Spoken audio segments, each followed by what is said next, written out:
Olá pessoal, nós estamos aqui no mais um episódio do Johncast e esse episódio vai tratar de uma obra missionária que é feita no Moçambique. Nós estamos aqui com o pastor Deide, que está aqui com a gente, ele que também é psicólogo e vai falar um pouco da sua trajetória de vida, falar um pouco dessa experiência da sua vida cristã em outro país e também aqui no Brasil. Ele vai contar um pouco para nós tudo como começou e desde já eu quero agradecer você que está conosco. Quero pedir que você compartilhe esse link, essa live, para chegar no maior número de pessoas. Abençoe a vida de alguém com as experiências que vão ser trocadas hoje aqui, que eles vão ficar sabendo de muita coisa. O campo missionário é um campo desafiador e hoje tem aqui um pastor que também é um pastor missionário. Pastor Deide, não é isso? Como o Uhum. senhor assim gosta de ser chamado, a paz do Senhor. Pai do Senhor, John. Muito obrigado por estar aqui conosco. E aí eu Uhum. queria que o senhor fizesse aqui, se apresentasse, o senhor, Uhum. pastor desde ser natural de onde? Uma alegria estar aqui com Sim, você. Eu tenho meio uma crise geográfica, né? sim, Porque eu sou nascido em São Gonçalo, Rio de Janeiro, mas só nasci. Depois eu cresci em Vitória do Espírito Santo, me considero capixaba. Passei toda a minha trajetória lá. Morei em Moçambique muitos anos. Hoje eu moro em Valinhos. Mas eu moro em Valinhos, minha filha estuda em Campinas e eu sirvo na igreja em Jundiaí, que é tudo perto. certo. Muito bem. Pastor, como começou a sua trajetória com Cristo? O senhor nasceu no Uhum. Evangelho? Como foi que Cristo o senhor encontrou a Jesus? Eu sou filho de pastores, né? Meu pai tem um ministério pastoral. A minha casa, né? Meu pai e minha mãe, eles são extremamente pastorais. Deus deu esse coração para eles, um coração muito lindo. Até hoje eles servem ali em Vitória, do Espírito Santo. Dizem que eu nasci num berço evangélico, mas eu nunca conheci um berço evangélico, né? Não sei se é de madeira, de mármore. Eu não acredito muito nisso. Mas acredito, eu nasci sim numa casa onde tinham pessoas convertidas, né? Eu tive um processo de conversão, meus pais sempre me colocaram no caminho, como a palavra nos orienta em Provérbios, né? Ensinar o filho no caminho. Aquilo é um livro de sabedoria, né? É Sim, muito importante a gente lembrar disso. Tem gente que interpreta esse texto como profecia. E aí, quando o filho desvia na frente, ele acha que a profecia não se cumpriu, né? Só que o livro de Provérbios é um livro de sabedoria, não de profecia. Então, quando ele fala para ensinar o filho no caminho que deve andar, ele está falando para a gente com um conselho sábio. E meus pais assim fizeram, né? E eu me batizei, eu lembro, com 9 anos de idade. Eu tive uma experiência com Jesus, estava escutando meu pai pregar e eu entendi, assim, aquele primeiro momento de conversão. Eu creio que a gente é convertido duas vezes, John. Primeiro a gente se converte para Deus e depois Deus converte a gente para Ele. Eu acredito que naquele momento eu quis Jesus, né? Eu me batizei com 9 anos. Mas com 15 anos começou o processo onde Deus começou a converter meu coração para Ele. Foi quando eu comecei a ouvir a primeira vez sobre arrependimento, sobre uma mudança de vida, né, uma metanoia na minha cabeça. E eu ouvi também a palavra sobre santidade, onde eu percebi que eu era muito sujo, né. Tive um encontro muito forte com a minha carnalidade, as minhas inclinações carnais. E ali Deus começou a transformar minha vida com 15 anos de idade, assim. Então, resumindo, a minha conversão aconteceu mesmo ali com 15 anos, onde começou a ser travada uma luta maior da carne contra o espírito e o espírito começou a vencer, né? Então, apesar de ter nascido, sim, numa casa de pessoas cristãs, o Senhor me resgatou com 15 anos. Então, mais ou menos essa foi minha história de conversão, né? pastor, o ministério que você faz parte hoje, como é o nome do Uhum. ministério? Eu faço parte de um grupo de pastores e eles já andam junto há mais de 40 anos. E eles fazem questão, até por uma direção de Deus, de não colocar nome. Porque há mais de 40 anos atrás eles começaram a andar juntos, porque Deus colocou no coração deles eh, uma missão de não deixar nenhum pastor sozinho. Então, o grande objetivo desses homens tem sido ser amigos uns dos outros.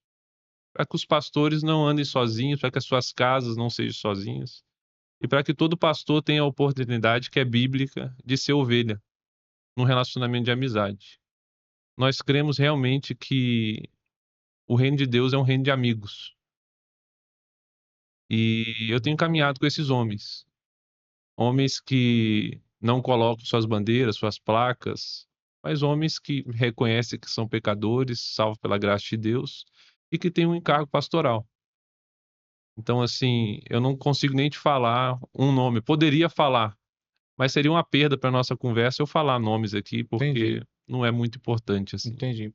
Entendi, pastor. Então, esse grupo de irmãos, de amigos, eles fazem vários projetos sociais. Como é que existe ações sociais, existe a ação de pregação do evangelho.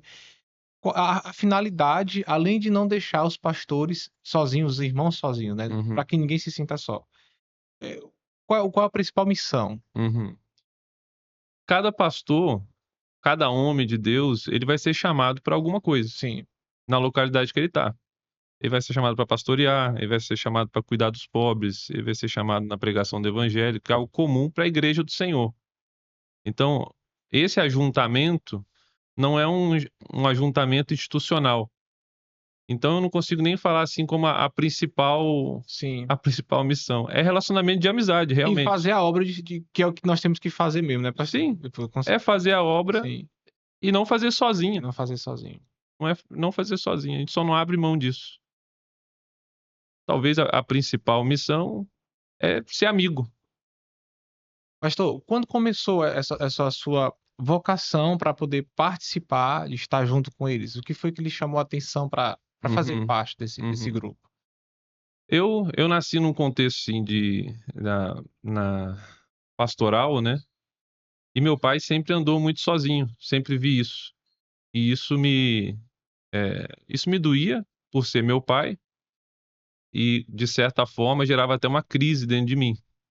Então quando comecei, a conhecer mais o evangelho nesse sentido, onde todos os pastores não precisam andar sozinhos, e ninguém precisa andar sozinho, eu fico muito triste, John, por exemplo, que a gente está falando muito de pastor, né, Sim, mas pastor é uma ovelha. Isso acontece dentro de uma congregação.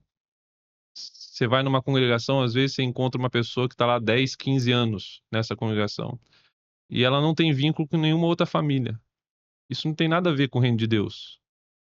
Ser igreja é pertencer, não é assistir, não é frequentar. Quando Hebreus fala sobre congregar, ele fala sobre pertencimento. Então eu pertenço a você. Então eu não estou vindo só aqui num podcast. Eu estou me encontrando com um irmão que eu pertenço a ele. Nós somos o mesmo corpo. Mas, por vezes, essa não é a realidade na igreja local. E eu vi isso acontecendo na trajetória com meu pai, mesmo servindo, ele amando a igreja, mas de certa maneira ele ficava de maneira isolada, porque acaba que o pastor, ele tem uma experiência às vezes um pouco diferente das ovelhas, dos irmãos que ele está cuidando. O que eu acho que na prática também a gente precisa revisar muito, porque o pastor é um irmão mais velho, apenas. sim. Mas ele não é igreja sozinho na cidade, ele não é igreja sozinho no estado, ele não é igreja sozinho no Brasil. E eu acho muito importante os pastores caminharem juntos,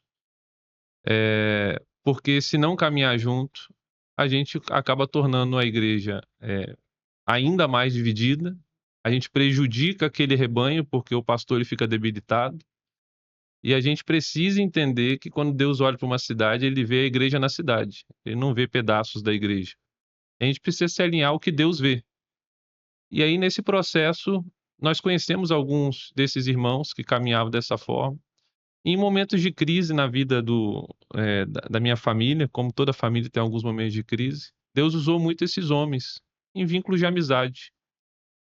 E Deus foi repartindo esse coração com a gente e hoje a gente caminha assim. Tanto que a minha ida para Moçambique, uma das principais coisas, talvez a principal coisa que Deus colocou no nosso coração para trabalhar lá, era para trabalhar no relacionamento dos pastores, para que os pastores pudessem entender que eles não precisam andar sozinhos. E assim a gente tem caminhado. Assim a gente tem caminhado. Maravilha. Pastor, o senhor é psicólogo de formação. Uhum. Eh, como foi fazer? É porque a gente sabe que a faculdade de psicologia, na verdade, ela é uma faculdade muito desafiadora, né, principalmente para Uhum, quem tem a questão dos princípios cristãos, né. uhum. A gente vê muitas pessoas, às vezes, falar um pouco dessas faculdades que ela é muito desafiadora. Como foi para o senhor enfrentar a faculdade? Como foi o seu relacionamento ali na faculdade? E o senhor se permaneceu ali como um servo do Senhor? Uhum. Como foi essa sua experiência? Foi desafiador, foi desafiador. Existe uma oposição, né, mundana. A gente sempre tem 3 inimigos aqui na Terra, né. A gente tem um sistema mundano, a gente tem a nossa carne Sim, e a gente tem a oposição espiritual. Essas 3 coisas. E então elas estão em todos os âmbitos. Inclusive no ministério a gente tem essa luta contra essas 3 coisas. Então é verdade que na faculdade de psicologia acaba que fica mais, é mais evidente essa luta, né. Mas ela está em todos os âmbitos, né. Na faculdade de psicologia é uma coisa mais declarada, né, de que a gente não pode misturar a fé cristã com a psicologia. Mas, a meu ver, isso não é verdadeiro, né, isso não é verdadeiro. Quando a gente olha para a história da psicologia, a gente vê que isso é muito recente, essa ruptura, né, que teve com a filosofia e a religião. Que aconteceu quando eles trouxeram a psicologia para a ciência, mas isso aconteceu aí no final aí de 1800 e alguma coisa, em Freud. Mas antes disso, toda a construção da profissão da psicologia, ela foi feita com muita influência da filosofia e da religião. Se você pegar um dos primeiros escritos de alguém escrevendo sobre ele mesmo e as suas experiências pessoais, foram as Confissões de Agostinho. sim. Não, antes disso, ninguém tinha escrito sobre isso aqui no Ocidente. Você pegar um dos primeiros registros onde a pessoa fala assim sobre eu, alguém dissertando, falando eu, foi Abraão. Uma das primeiras experiências terapêuticas nesse modelo de duas pessoas conversarem foram com os padres no deserto. Eles saíam e eles iam ter uma experiência com a Bíblia e de repente as pessoas se achegavam a ele falando assim: olha, eu estou com vontade de bater na minha mulher, ou estou com vontade de largar meu marido. E ele ia mostrando a experiência dele, ia conversando, essa é um dos primeiros registros que tem de uma interação terapêutica. Então, o fato é que em muitas faculdades hoje, talvez por um viés anticristão, não é contada essa história, mas existe vastos documentos, eu nem estou falando de religião, estou falando de história, né? Vastos documentos que dão a base para um processo terapêutico que foram iniciados completamente ligados à filosofia e religião. Então, é que é aquilo, né, quando você se repete uma mentira muitas vezes, ela acaba se tornando uma verdade, né, entre aspas Aspas, é, grandes, né. sim. Mas a verdade é que nunca era para ter sido dividida, é impossível dividir. Agora falando um pouco mais de fé, é impossível a gente querer falar sobre os nossos sentimentos, as nossas emoções, ou a crise deles que somatiza para o físico, sem a gente falar de quem criou isso, né. Se a gente dobrar o nosso joelho para quem criou isso. E olha que eu estou falando da alma só, né. E o coração, né. Eu falo que o coração é terra santa, né. Quando a gente começa a abrir um coração, alguém abre o coração para você, como que eu posso falar que, eh, com algumas estratégias eu vou conseguir tratar o coração de alguém? Quem é o rei dos corações é o nosso Senhor Jesus. Então, assim, eu não consigo dividir a coisa. Pastor, o senhor, falando sobre essa questão da forma de tratar, a psicologia, ela, de certa forma, para o senhor, ela é uma ferramenta e creio que o senhor utiliza bastante dentro do seu ministério, dentro do ministério que Deus lhe deu e dentro dessa convivência que, a gente pode perceber que é uma forma também de cuidar dos outros amigos, dos outros pastores, né, que estão ali com o Uhum, senhor. E às vezes a gente pensa assim, existe algumas questões que são impostas por alguns pensamentos que até engessam, eh, do servo, do crente, né, aquele que teme a Deus, que confessou, a participar e se formar em algumas faculdades. Por exemplo, história, se a pessoa alguns falam: "Olha, não vai para a faculdade de história, não vai para a faculdade de sociologia, porque vai tirar muito você do rumo disso aqui". Eu acho que são coisas que elas vão começar a cair por terra, esse pensamento, né. Quando a gente olha para a psicologia, a gente percebe assim, a grandeza que é você ter alguém formado em psicologia à frente de uma obra. Por exemplo, o senhor como pastor, quantas pessoas já chegaram até ao pastor Deide relatando situações e ali um aconselhamento, uma conversa, dentro daquilo que a psicologia pôde lhe proporcionar ferramentas, né. Eh eh, Hoje o senhor percebe que a psicologia, para o senhor, ela foi algo que lhe deu grande, assim, guarida, grande respaldo para esse momento do seu ministério? Uhum. Eu acho que tem uma utilidade, John, Sim, de passaporte. sim, É um passaporte. O que que é um passaporte? Passaporte te habilita a entrar num lugar que você não entraria sem. Então, assim como Deus dá uma habilidade, como era meu avô era ferreiro, construía trilho de trem, depois virou serralheiro. Meu pai tem uma habilidade muito grande com marcenaria. Todas essas profissões que Deus ele dá a graça, esse dom para a pessoa, é um passaporte para você entrar onde você talvez não entraria, correto? sim, Paulo era construtor de tendas. sim, Ele interagia com as pessoas, com certeza trabalhando. sim, Eh, João, que era o discípulo mais novo, remendava as redes na praia. sim, E todas essas profissões eram um passaporte para eles. Agora, o passaporte ele só habilita você a entrar. Agora, quando a gente fala da obra de Deus, é o dom do Espírito Santo. É o dom do Espírito Santo. entendi. Dias atrás estava conversando com o Mateus, lembrando o que um amigo nosso ensina pra gente, chama Jamê, e ele falava que os dons do Espírito Santo são como um andaime para nós. Quando você vai construindo um muro com tijolo, chega uma hora que a envergadura do seu braço tem um limite. Se você não crê e não recebe os dons do Espírito Santo, você nunca vai sair do seu limite. Então por que que eu falo isso? Eu não posso de maneira nenhuma, eu não consigo pensar assim, John, eu não consigo pensar que a psicologia me torna um ministro melhor. Eu não consigo pensar assim, porque quem faz a obra é o Espírito Santo. Quando eu estou frente a frente com uma pessoa, não interessa o quanto que eu já li de teóricos, de formação, eu preciso de dom de discernimento, eu preciso de uma palavra de sabedoria, eu preciso de cura, tudo que eu não tenho, e nada nesse mundo pode me dar. Mas é verdade que às vezes funciona como um passaporte, né, tem gente que odeia falar com um psicólogo, então conversa comigo como pastor. Tem gente que não quer ver um pastor na frente, então conversa comigo como psicólogo. Mas daí para frente é uma dependência completa do Espírito Santo. Meu Deus, maravilha, pastor. Eu fico lembrando de algumas passagens que tem, e tem uma em especial, lá em Êxodo, que o Senhor fala que se a gente ouvir a voz de Deus, seguir os caminhos dele, a gente não vai ter nenhuma daquelas enfermidades que foram colocadas lá no Egito, né.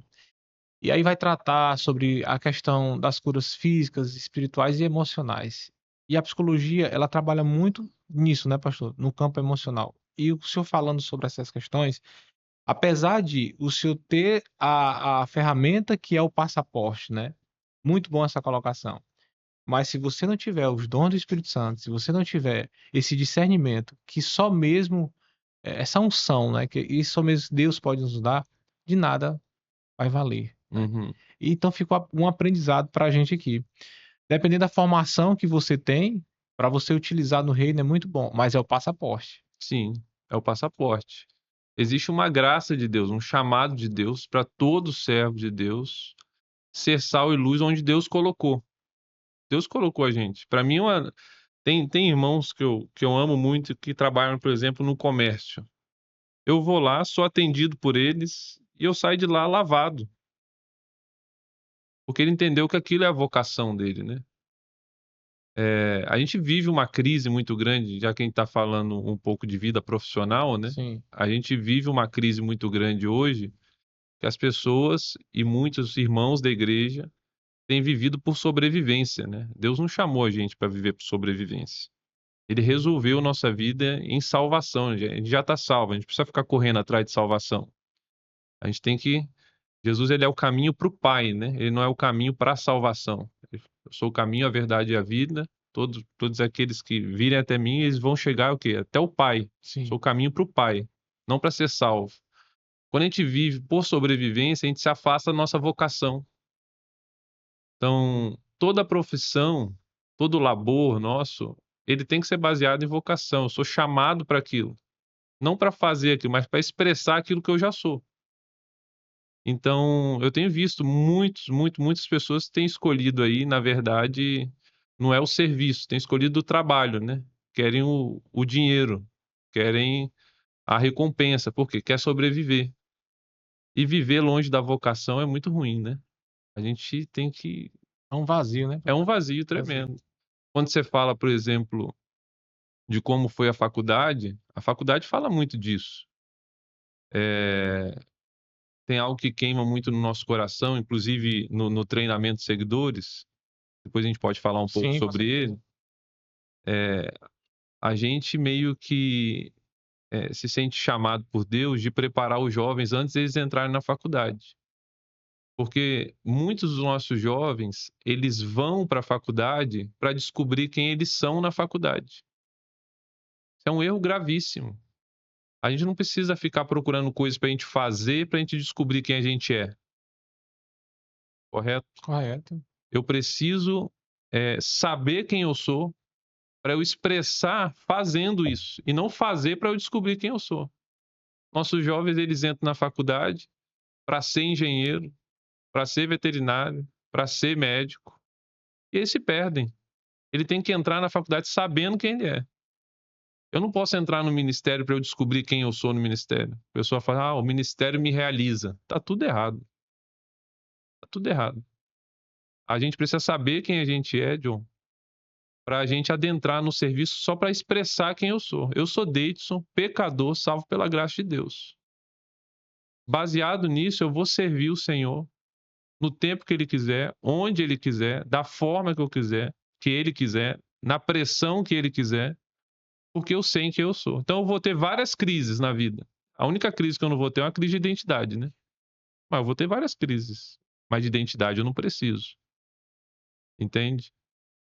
Perfeito. Pastor, e a gente vai começar a falar dos seguidores. O senhor já falou, os seguidores, esse treinamento, ele anda em conjunto com o mesmo projeto lá do grupo de pastores? Como é que funciona Ele é uma a expressão. expressão? É uma expressão. Como eu disse, esse grupo de pastores, ele não é uma instituição, Sim, não é nada, então é impossível ele gerar outras coisas que entendi, sejam institucionais. entendi. Então nunca vai ser uma proposta, nunca vai Sim, acontecer. sim, Mas ele é uma expressão dessa amizade, sim. de nós caminharmos juntos, de nós conhecermos as lutas uns dos outros.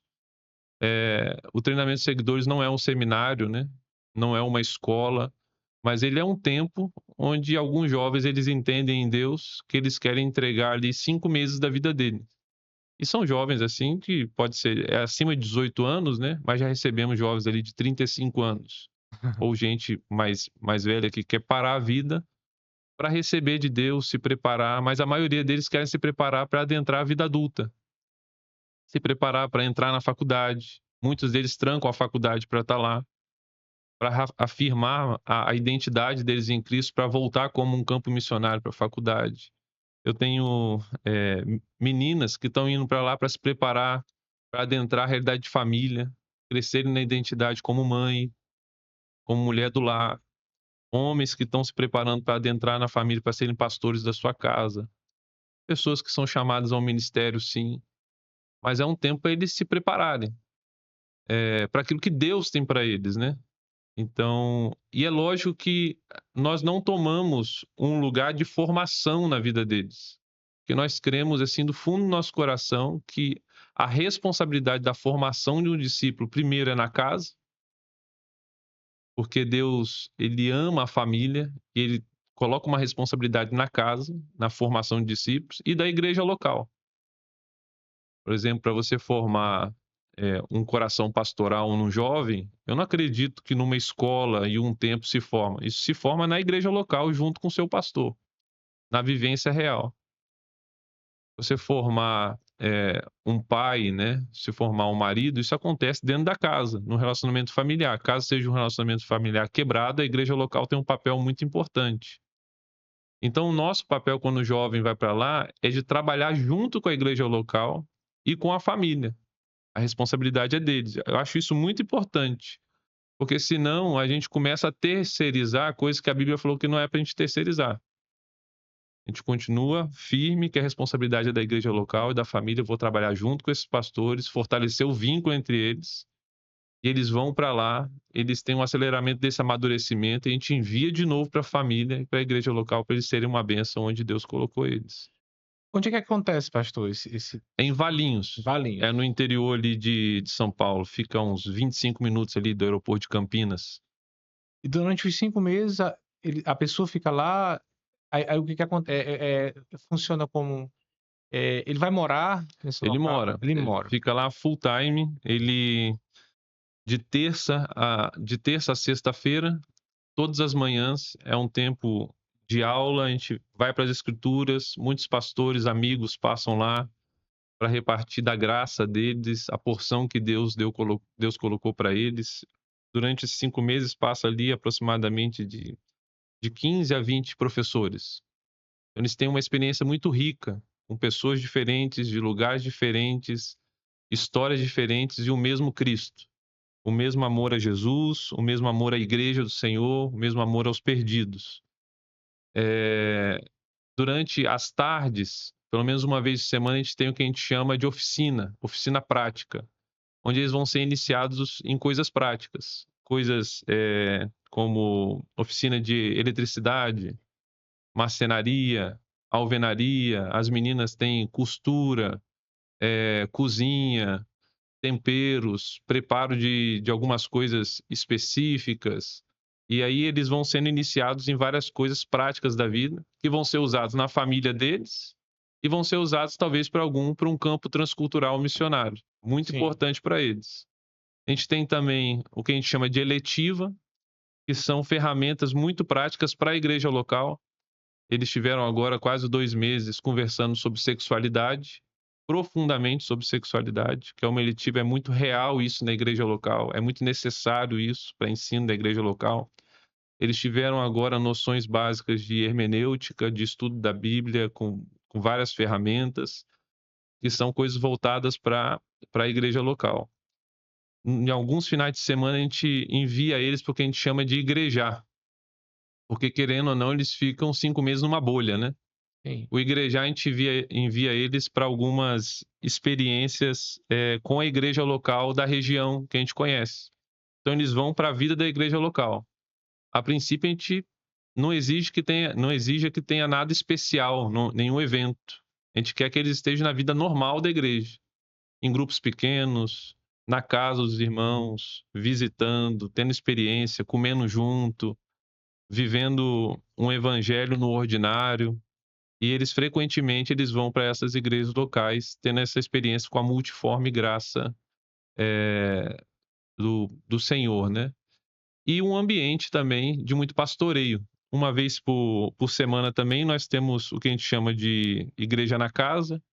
Quem coordena o projeto sou eu, minha esposa, e Tony e Neilza, que são nossos amigos. Eles são divididos em 2 famílias. E a gente tem um culto caseiro, onde a gente ceia junto, onde eles têm a experiência e são desenvolvidos como funciona uma igreja que vive igreja na casa. É mais do que só uma reunião de domingo dentro da casa. Não é esse nosso intuito. Mas é viver igreja na casa, onde o pai é o pastor e a esposa e as crianças são as ovelhas. Eles têm essa experiência. E ali a gente ceia junto, e louva o Senhor junto, chora junto, ri junto. E a gente passa esses 5 meses de maneira intensa dessa forma. Pastor, para quem quer participar, como é que funciona? É feita uma capacitação, melhor, uma captação dessas pessoas? Como é que funciona? É muito importante dizer que, para ir lá para os seguidores, ninguém vai se enviando sozinho. Sim. Porque se nós trabalhamos com a igreja local e a família, o mínimo que a gente pede e que a gente precisa entender é que a família e a igreja local está enviando aquele jovem. Então, é um envio plural, onde a família entendeu de Deus e onde a igreja local entendeu de Deus que ele deveria ir. Aí, a partir disso, a gente vai conversando. A gente tem um site, a Sim. gente tem uma rede social, a gente vai conversando e orando junto. E, se Deus assim quiser, vai ser enviado. Inclusive, a gente vai até deixar o link, pastor, do Por site favor. junto aqui na descrição do vídeo. E lá você vai tirar algumas dúvidas em relação tudo que precisa de fato, né? Uhum. Para você estar participando. O importante é que quem puder ser enviado, participe, porque eu tenho certeza que é uma imersão, é um trabalho lindo, maravilhoso. Uhum. Eu aqui estou com vontade. Uhum. Só aqui uma parte, quem está conosco aqui também no estúdio é o pastor Mateus, que em Uhum. breve também vai estar aqui conosco falando um Sim. pouco da sua história de vida. Obrigado, pastor Mateus. Então, pessoal, nós vamos deixar a descrição aqui do vídeo e dizer assim, pastor, um trabalho desse aí, a gente fica com vontade de participar amanhã. Uhum. E que esse trabalho ele venha só crescer e venha alcançar muitas outras vidas, porque eu sei que precisamos de uma capacitação, precisamos Sim. de orientação. Então, é um trabalho muito lindo. Pastor, depois dos 5 meses, essa pessoa retorna para casa, né? Novamente para Sim. casa. Ela querendo participar novamente, não há Não. possibilidade. Não, é porque é uma situação só. Passou, foi, fez e aí. Eu falo, John, que eu sou a pior pessoa para fazer a propaganda do treinamento de seguidores. Porque eu preciso ser muito franco sobre o que nós pensamos sobre treinamento de seguidores. Se seu coração de repente está ouvindo e você tem esse desejo de participar, eu peço que você ore. Ore para participar. Mas eu não quero que a pessoa pense assim que essa vai ser a coisa mais importante da vida dela. Porque se você se sente chamado para Deus e Deus está te chamando, você tem que desenvolver isso com a igreja local agora. Eu, desde muito novo, sempre quis participar de algo como seguidores. E Deus sempre falou não para mim. Sempre falou não para mim. Então, assim, a nossa vida não pode parar se eu vou ou se eu não vou. Mas se o seu coração está queimando para ir, ore sobre. Reparta o coração com os pastores, com a sua família, se você tiver esse apoio. Eu vou espirrar. Vai à vontade. Com os pastores, com sua família. Se Deus quiser que você vá, ele vá. Dê os passos. Mas eu queria encorajar fortemente quem está ouvindo a se apegar à palavra, se apegar ao que Deus está fazendo e começar hoje. Se entregar hoje. E Deus, ele capacita. Deus, ele é Deus, né? Maravilhoso, né, pastor? Pastor, e o senhor teve uma. Você falou que morou uma época em Moçambique, né? Como foi a sua experiência lá? Moçambique é um país de muitas religiões, né? Sim. E como foi para o senhor a sua trajetória ali? Uhum, Como é que se deu esse início lá em Moçambique? uhum. Talvez começar um pouco antes. As Sim, pessoas perguntam muito como que foi o meu chamado. sim. Eu vou ficar falando muito da igreja local. Eu sou apaixonado pela igreja, sim. Apaixonado pela igreja. Inclusive, eu acho que esse é o caminho natural para todo mundo que passa tempo com Jesus, né? Porque quando a gente passa tempo com quem a gente ama, a gente começa a amar o que essa pessoa ama, né? E eu, assim, tenho um profundo amor pela igreja, pelos irmãos, porque eles são o próprio Cristo, né? E o meu processo de chamado para missões transculturais teve o envolvimento completo da igreja local, porque eu nunca ouvi essa coisa assim, vai para Moçambique. Eu tinha um desejo enorme de ir para algum lugar, sempre desde a minha conversão com 15 anos. Aí eu não sei o quanto mistura aquele desejo e ímpeto juvenil, né, de sair, de desbravar, que eu tinha isso também. Mas um desejo por missões, assim, sabe, John? Missões que eu falo assim, vale a pena até explicar o que eu penso sobre missões. É que eu não consigo pensar missões como um departamento da igreja. Eu acho que é uma perda, assim, drástica, pelo que a gente vê nas escrituras. Missões nunca vai ser um departamento da igreja, missionário nunca vai ser uma parte de alguns da igreja. Nunca vai ser. O primeiro missionário foi Jesus, quando Deus envia o seu filho. Logo, quando Jesus ele traz esse governo de paz sobre os ombros dele, hoje que nós somos a habitação desse Cristo pelo Espírito dele, todos nós temos a missão de Deus. Se eu penso que missões é um martelo, uma ferramenta na mão da igreja, eu perco muito, porque o martelo, ora eu uso, ora eu não uso. A igreja se enfraquece com essa visão. Todos nós somos missionários. E eu nasci num ambiente assim. Isso me ajudou, assim, demais. E como que Deus ele foi trazendo, assim, para eu entender qual que era o meu chamado específico para eu ir para Moçambique, enfim. Eu ia servindo na igreja local em todas as coisas, com esse coração.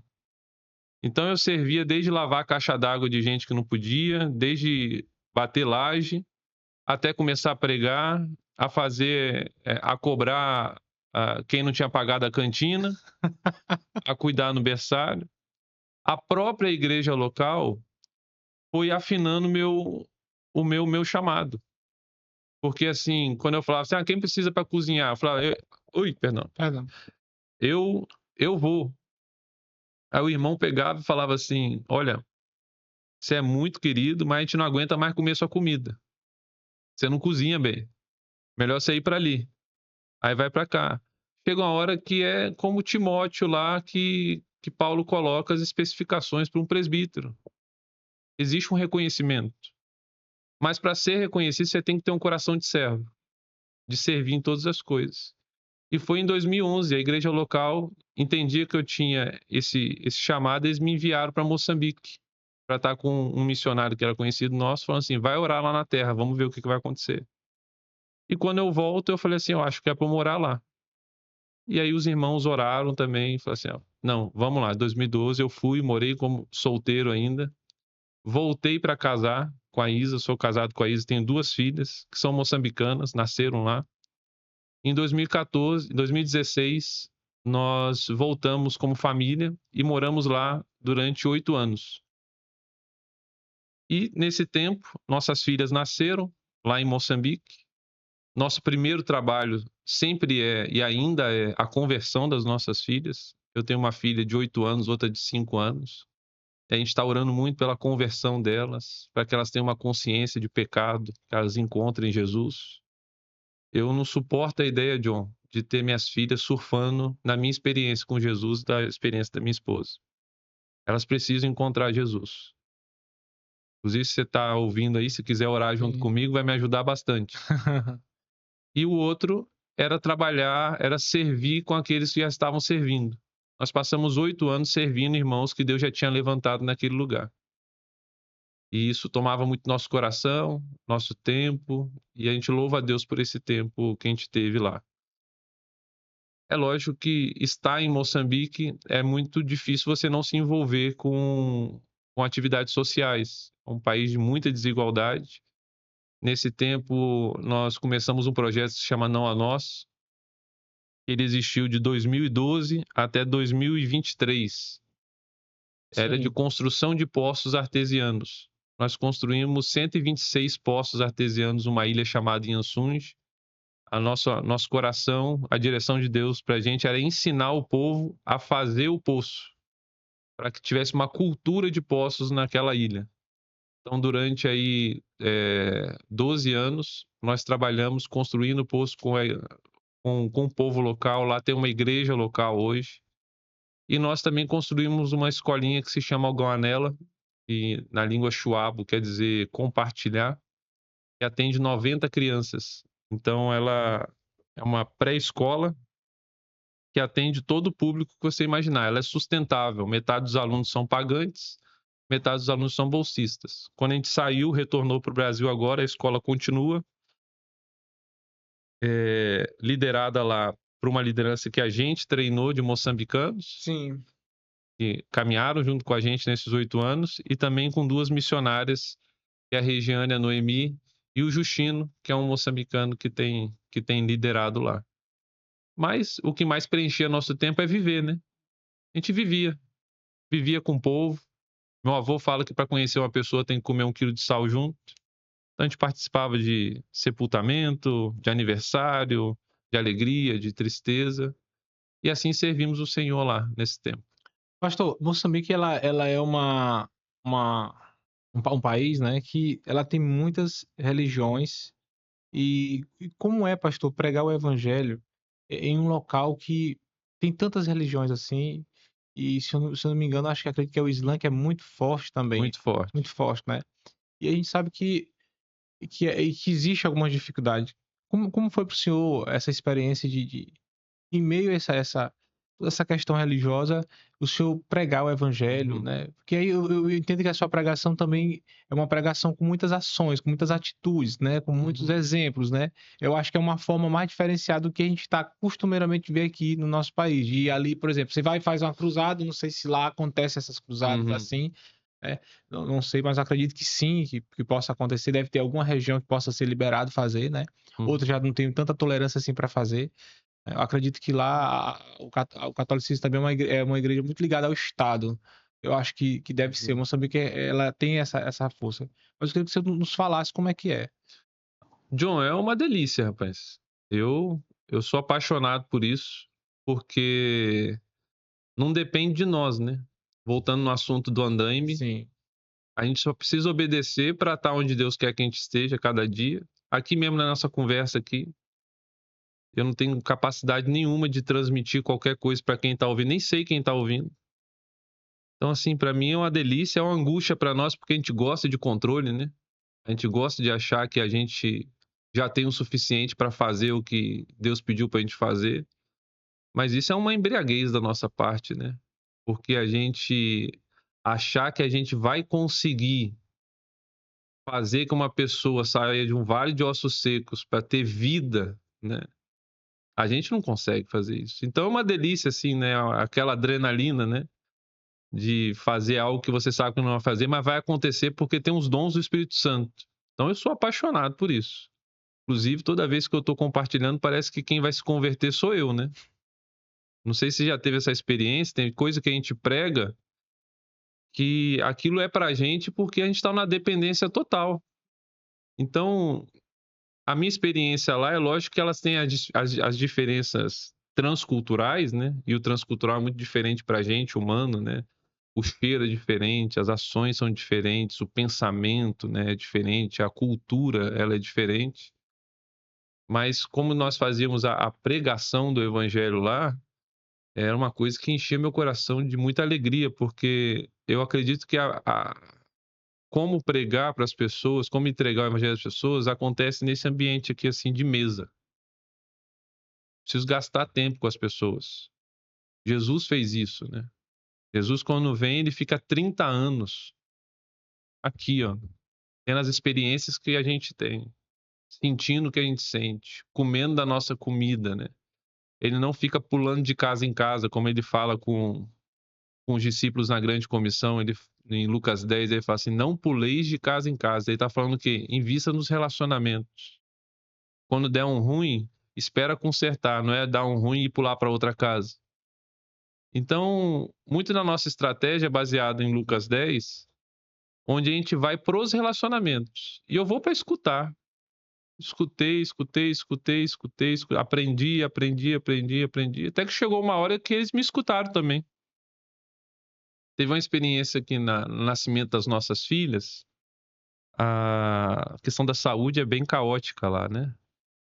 É, e aí a minha esposa, a gente orando para saber onde que Deus queria que a nossa filha nascesse.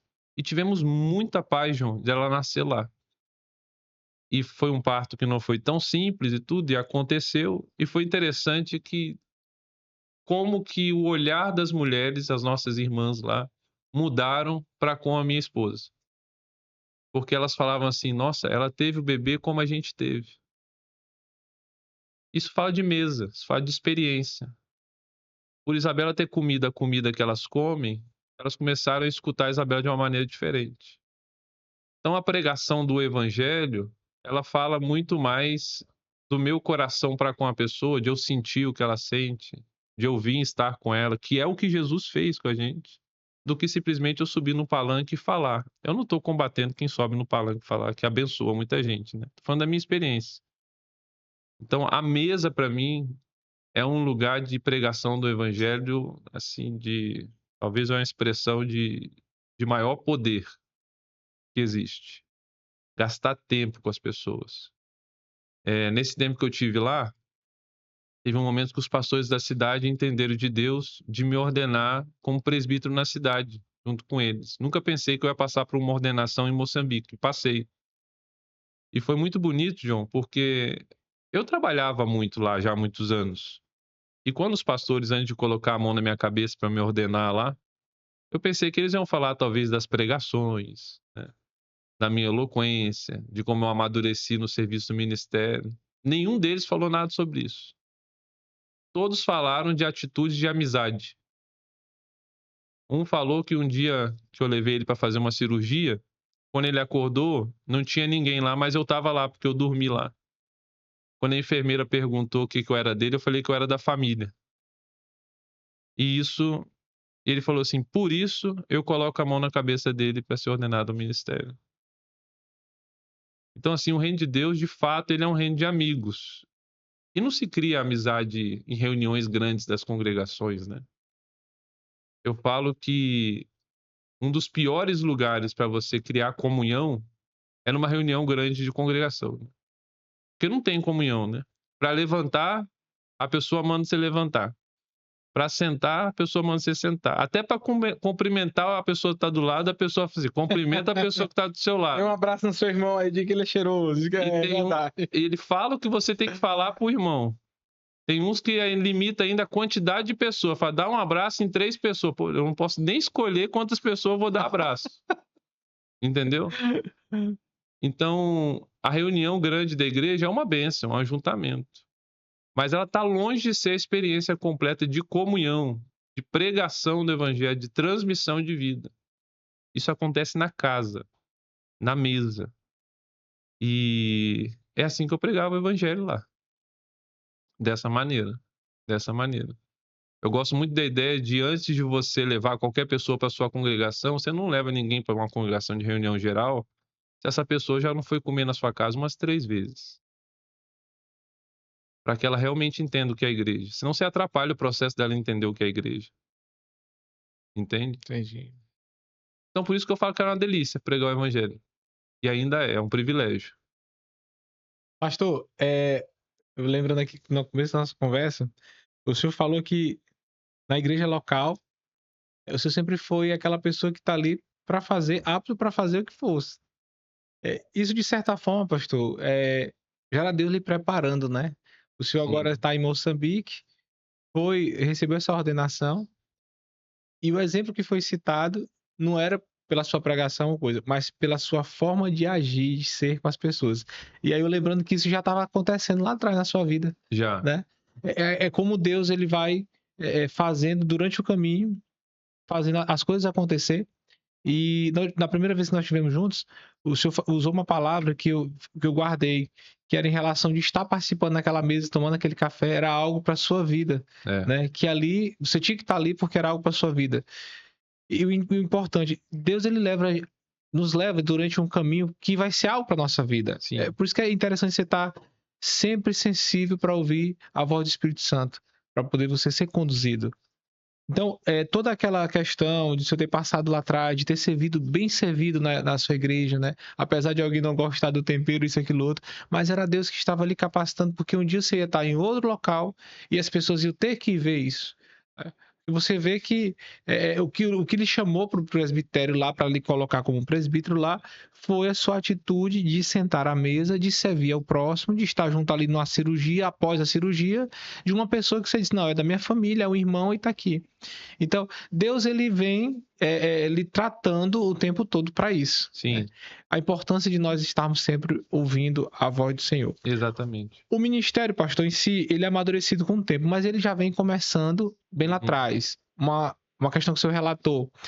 O jovem que vai para a faculdade, ele tem que se conhecer muito antes de entrar na faculdade. Exatamente. Então, o pastor Deide, ele já se conheceu desde quando ele viu a experiência dos seus pais e teve um momento que ele disse, se for para ser assim, é assim que eu quero ser, então assim eu quero. Então, você já se conheceu nisso. É o chamado para a sua vida. É o ministério.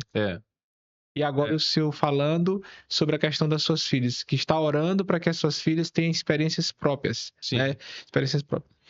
E aí o que eu quero perguntar para o senhor, a importância de um pai permitir que os seus filhos aprendam com seus exemplos e que eles tenham essa experiência profunda com Deus. Porque aqui, o que de fato, pastor, vai ser a forma dessa pessoa ter o caráter forjado, ter o caráter ali balizado na palavra, no aprendizado, e lá na frente não se desviar dos caminhos do Senhor. É, assim, a gente repete muito a palavra ministério e é importante a gente conversar sobre isso. Infelizmente, a palavra ministério ela foi saqueada pela plataforma, né? Ministério nunca foi uma plataforma. Acho que isso está ligado ao que a gente vai conversar sobre ser pai, né? Uhum, Família, sim, sim. mas tantas outras coisas. Ministério é serviço. Deus chamou a gente para. A gente se apresenta a Deus como servo, como a parábola do filho pródigo. A gente se apresenta diante do Pai como servo. Essa é a nossa condição. Quem recebe a gente como filho é Deus. E ele recebe a gente sempre. Mas a gente sempre tem que se apresentar a Deus como servo. Então, o ministério é um privilégio para nós, né? Como diz o filho pródigo, quem me dera estar na casa do meu pai só para servir. E é um privilégio para a gente não merecia. Então, qualquer ministério, a gente tem que colocar na nossa cabeça que a gente é servo. Nenhum dom do Espírito Santo transforma a gente em autoridade. Todo dom que a gente recebe do Senhor transforma a gente em servo. Isso é fato. E isso precisa reger nosso coração em tudo que a gente serve a Deus. Então, eu sou servo. Servo. E como um bom servo, eu não tenho tudo que é necessário para fazer a obra. Como pai, eu preciso entender, como pai e mãe, eu preciso entender que eu não tenho tudo sozinho na minha casa para levar aquelas crianças para aquilo que Deus quer para elas. Porque Deus não me chamou para andar sozinho, afinal de contas, eu e minha esposa somos uma só carne, né? Eu preciso de outras pessoas. Quando a gente estava naquele café da manhã de pastores essa semana, eu contei um pouco da minha trajetória de conversão ao chamado. Vale a pena eu contar também aqui um Sim, pouco. com certeza. Porque como eu tive uma experiência um pouco angustiante com meu pai em casa, Sim, vendo, porque o ministério de serviço aos irmãos gera uma dor. sim. E até então tá tudo bem, porque Jesus avisou pra gente, né, que são as dores que a gente vai completando e continuando para preparar a noiva de Jesus que ele vai resgatar. Então, tá tudo bem, tá? Não é uma notícia assim, ah, meu Deus, o que vai acontecer? Não, tá tudo bem. Ninguém me disse nada, né, É, pastor? é assim, é assim. E assim, é um privilégio passar por essas dores. Mas várias pessoas da congregação queriam que eu fosse para o ministério, naquela ideia de ser enviado para seminário e outras coisas. Mas eu não queria de jeito nenhum. E ainda para ajudar, nem meus pais queriam. Então eu ficava assim, mas eu tinha aquela vocação, né? Aquela voz Sim. que chama no coração. E teve dois momentos que converteram meu coração ao chamado. Dois momentos converteram meu coração assim, de forma profunda. O primeiro deles foi quando meu pai tomou uma decisão, porque ele ouviu algo de Jesus que foi uma decisão muito drástica e completamente fora da lógica humana.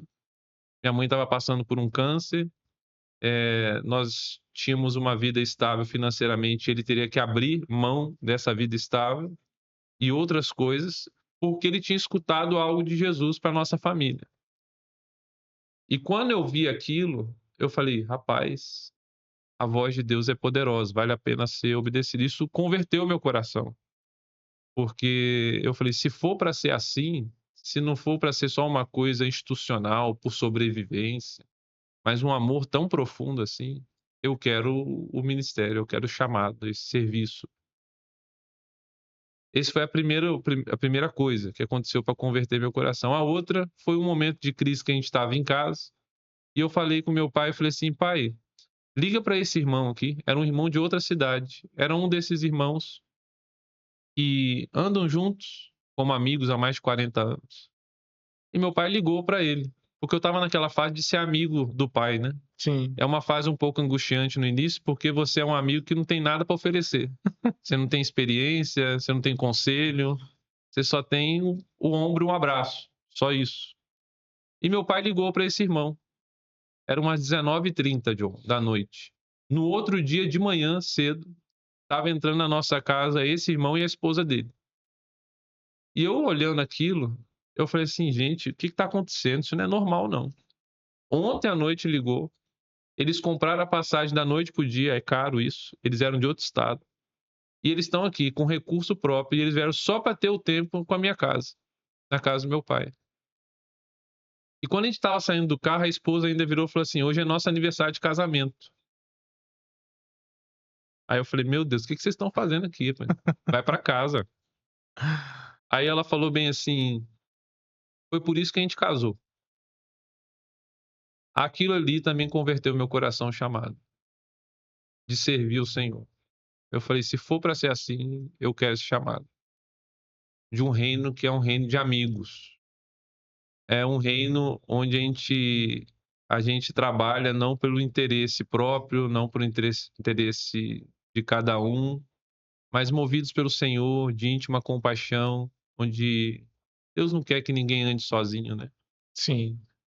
Então, eu falo isso porque quando isso começou a acontecer na família do meu pai, eu vi que meu pai não teve restrição nenhuma de me expor à igreja do Senhor, porque ele e minha mãe perceberam, e eu acredito que de Deus, de todo o meu coração, que eles não tinham tudo que era necessário para me criar, para me formar.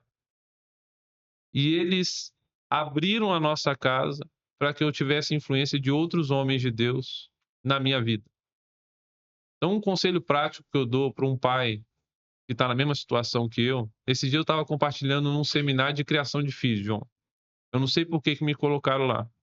Eu comecei falando o seguinte, falei: "Olha, eu sou casado há 12 anos, tenho uma filha de 5 e de 8 anos, eu não sei o que eu estou fazendo aqui, eu estou no olho do furacão", entende? Sim. Eu falei: "Eu vou falar algumas coisas para vocês que Deus já me falou", eu falei: "Mas por favor, vocês falem para mim outras coisas que eu estou precisando". A gente tem que parar de achar que a gente é fonte de alguma coisa, fonte inesgotável de alguma, a gente não é. Eu dou um conselho fortemente aos pais que estão ouvindo a gente. Vocês precisam orar para que Deus envie pessoas específicas que vão contribuir para o chamado específico dos filhos de vocês. Porque a gente não tem tudo. A gente não tem tudo. Eu tenho visto durante os anos, muitas vezes na família de pastores, que se fecham, não deixam ninguém tocar na vida dos filhos, não deixam ninguém tocar nas situações da casa. Isso é uma tragédia, porque é verdade que uma expressão da igreja, a igreja na casa, mas a casa ela tem que estar ligada à igreja na cidade. A gente precisa ter relacionamentos onde a gente é transparente, onde a gente pede ajuda, onde a gente pede oração, onde a gente é exortado, onde o irmão, com um mandamento, ele é usado por Deus para endireitar a nossa vereda. Então, acho que um conselho bem prático é a gente dobrar nosso joelho e falar: "Deus, eu não tenho tudo que é necessário. Mostra para mim pessoas que têm que se aproximar da nossa família, pessoas que o Senhor vai mandar". É lógico que eu não estou falando aqui que a gente tem que abrir a nossa guarda, né. A gente tem que proteger nossos filhos de toda má influência, Sim, não sim. é sobre isso. Só estou falando de um pecado que a gente pode ter de achar que eu sou fonte de tudo para meus filhos, isso não é verdade. Essa semana eu estava conversando com um colega meu que não é evangélico. A gente estava trocando essas experiências, ele já é pai e tem 2 filhos, né, eu sou Uhum. pai agora de primeira viagem, e achei interessante algo que você me perguntou, a minha filhinha tem 2 meses e você perguntou como é que você está acordado uma hora dessa, e Uhum. isso é muito verdade. Os meus amigos dizem assim, os que já são pai falavam: "Jonathan, pode aproveitar para dormir agora, porque depois você não vai dormir não". E eu: "Ah, que história, pai, isso aí", mas Aham. é a grande verdade. Uhum. Mas é bom demais. É. E eu conversando com ele, ele falando sobre essa questão da convivência dele com os amigos. Ele tem amigos aí há mais de 20, 25 anos, né?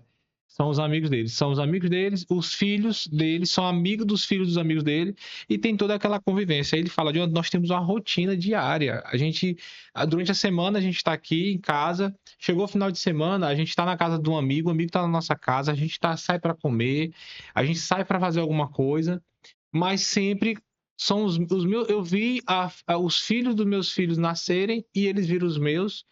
E há momentos que eles estão ali e a gente está compartilhando alguma ideia e fica aquela unidade.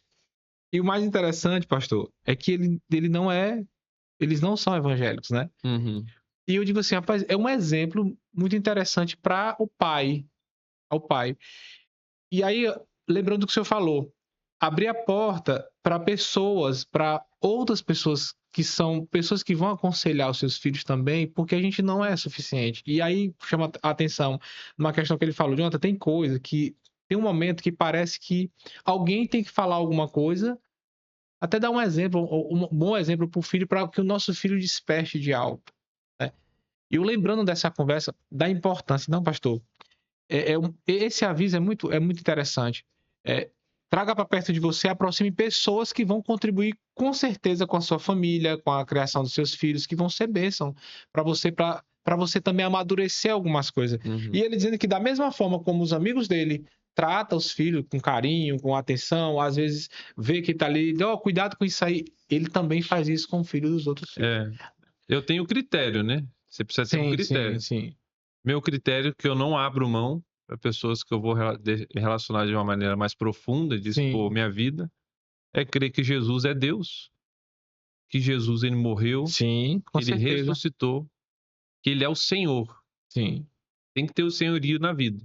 Uma pessoa que é guiada pelo senhorio de Jesus e que vive na expectativa da volta de Jesus. Esses são meus critérios que eu não abro mão. Sim. Então, Importantíssimo. baseado nisso, né, e também crer na ação do Espírito Santo, acho que a gente tem a ganhar, né? Com certeza. Tem a ganhar. Com certeza. Então, fica aí essa dica de troca de experiências, mas como o pastor está falando. A gente traz esse exemplo porque me trouxe à memória, né, essa questão. Mas sim, com certeza, é quem de fato está ali com o mesmo pensamento de salvação. Exatamente. Salvação. Pois bem, pastor, sobre os seguidores, uma pergunta que eu queria fazer para o senhor. Atualmente, nos seguidores, quantas pessoas tem fazendo hoje esse período de 5 meses? Hoje nós temos 15 jovens. Sim.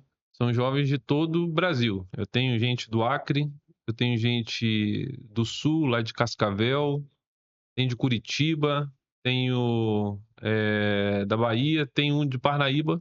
Olha Tem só. um jovem daqui de Parnaíba, o Edson, tá lá com a gente. Tem uma do Peru, uma peruana tá com a gente lá também. Então, da região ali, Sudeste, também temos. Então, temos gente de todo o Brasil que tá lá com a gente. Em Parnaíba, o senhor está hoje aqui também num propósito missionário de conversar, de estar tendo roda de conversa com os amigos, com os pastores?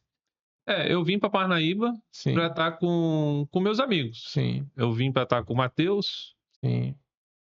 Matheus e Laís, com Osley e Wanda. Pastor Osley, né? Isso? Mandar um abraço especial aqui. São meus amigos. Sim. Eu vim para estar com eles, para dar um abraço neles, servir a eles e a igreja local com algum dom, se assim Deus quisesse. Mas vim para estar aqui, encorajando eles, orar junto um pouco, chorar junto um pouco, rir um pouco junto. E vim com esses jovens também de seguidores, que tem uma parte dos seguidores que é que a gente chama de uma viagem mais missionária, no sentido de sair da onde a gente está, algo translocal. E eles estão aqui também vivendo a vida da igreja.